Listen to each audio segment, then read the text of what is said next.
చంద్రబాబు అంటే అన్నదాతకు ఆనందం. నారా చంద్రబాబు నాయుడు అనగానే ఐటీ అభివృద్ధి, ఈ గవర్నెన్స్, సంస్కరణల గురించే కాదు, రైతు సంక్షేమం కోసం వ్యవసాయ రంగంలో ఆయన తీసుకొచ్చిన మార్పుల గురించి కూడా చెప్పుకుంటారు.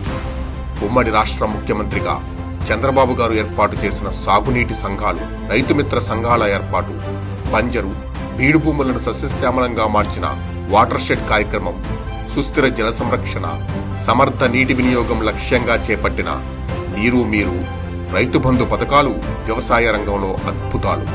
బిందు సేద్యం, సూక్ష్మ సాగు పద్ధతులను ఆనాడే ప్రవేశపెట్టి సాగు విప్లవాన్ని తెచ్చారు చంద్రబాబు. రైతు బజార్లు అంటేనే చంద్రబాబు గుర్తొస్తారు. రాష్ట్ర వ్యాప్తంగా 58 పురపాలక సంస్థలు, 7 నగరపాలక సంస్థల పరిధిలో 107 రైతు బజార్లను ఏర్పాటు చేశారు. 2004 తర్వాత ప్రతిపక్షంలో ఉన్నప్పటికీ రైతు కోసం ఎన్నో పోరాటాలు చేశారు చంద్రబాబు గారు. బాబ్లీ ప్రాజెక్టు నిర్మాణంపై నిరసన చేపట్టి రైతు కోసం మొదటిసారిగా జైలుకు వెళ్లారు చంద్రబాబు. రైతుకు గిట్టుబాటు ధర కోసం 2010 డిసెంబర్లో 8 రోజుల నిరాహార దీక్ష చేశారు. అలాగే అన్నదాతకు అండగా నిలిచి 2011 డిసెంబర్లో 17 జిల్లాల్లో రైతు పోరుబాట యాత్ర చేశారు. నవ్యాంధ్ర ముఖ్యమంత్రిగా ఆంధ్రప్రదేశ్ విభజన తర్వాత ముఖ్యమంత్రిగా ప్రమాణ స్వీకారం చేసిన వేదికపైనే రైతు రుణమాఫీపై తొలి సంతకం చేశారు చంద్రబాబు. మొదటి విడతగా 50,000 రూపాయల లోపు రుణాలున్న 27 లక్షల మంది రైతులకు ఒకే విడతలో రుణమాఫీ చేశారు. చంద్రబాబు నాయుడు గారు మా సమస్యలను విని, మా బాధలన్నీ చూసి రుణమాఫీ హామీ ఇచ్చిరి. ఆయన అధికారంలోకి వస్తానే మొదటి ఫైల్ మీద రుణమాఫీపై సంతకం పెట్టి రుణమాఫీ చేసిరి. మొదటి విడతలోనే నాకు 50,000 రుణమాఫీ అయ్యింది. ఆ తర్వాత 3 విడతలుగా 15,147 కోట్లు చెల్లించారు. కౌలు రైతులకు కూడా రుణమాఫీ కింద 3,098 కోట్లు ఇవ్వటం దేశంలోనే ఒక చరిత్ర. అలాగే ఉద్యానవన రైతులకు 385 కోట్లు చెల్లించారు. పట్టిసీమ ద్వారా గోదావరి నీరు తెచ్చి కృష్ణా డెల్టాలో మాగాణి భూములకు ప్రాణం పోశారు.